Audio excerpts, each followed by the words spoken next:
Bien, donc sur cette vidéo,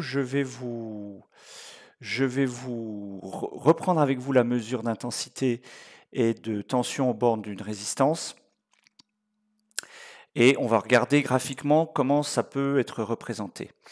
Alors, on va se mettre dans la situation qu'on a étudiée. Donc, on a une résistance de 120 ohms. Et puis, au bord de la résistance, on va mesurer la tension avec le voltmètre. Et puis, dans le circuit, on a mis en dérivation un ampère-mètre. Et on prend, par exemple, une tension de 6 volts. Le générateur est ici, en haut à gauche. 6 volts, j'essaie de me caler, voilà. Donc on a bien 6 volts aux bornes de la résistance et une intensité de 50 mA qui correspond bien aux 0,05 ampères qu'on a mesuré.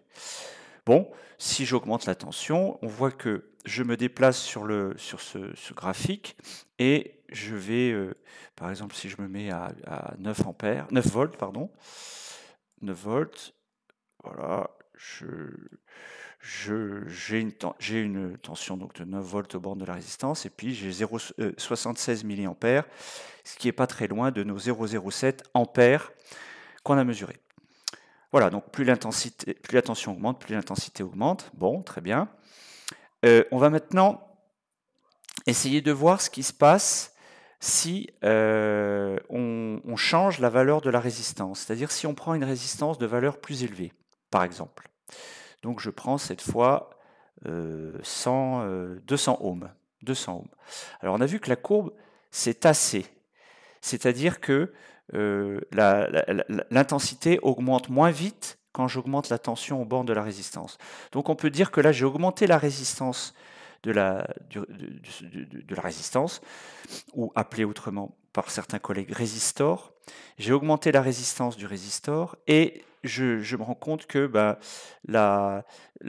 l'intensité augmente moins vite, moins fort plutôt, que quand j'ai une valeur de résistance plus faible. Si je vais dans l'autre sens, par exemple, si je vais jusqu'à une résistance de 50 ohms, on voit que quand j'augmente la tension, l'intensité va augmenter plus vite. Le courant est moins freiné. Puis je peux descendre encore et je vais avoir des courbes, des droites de plus en plus verticales. C'est-à-dire que quand j'augmente pour une résistance de 20 ohms, quand j'augmente la tension, je vais avoir rapidement l'intensité qui va grimper. Le courant est peu freiné. Voilà. Je voulais, pour finir, vous dire oui que d'habitude, ici, là, vous avez l'intensité.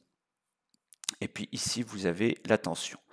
On a pour habitude de plutôt représenter sur l'axe des ordonnées la tension et sur l'axe des abscisses l'intensité. Le logiciel présente les choses autrement, mais si on fait comme je viens de le dire, c'est-à-dire tension sur l'axe des ordonnées et intensité sur l'axe des abscisses, on a ce qui s'appelle la caractéristique de la résistance. Voilà.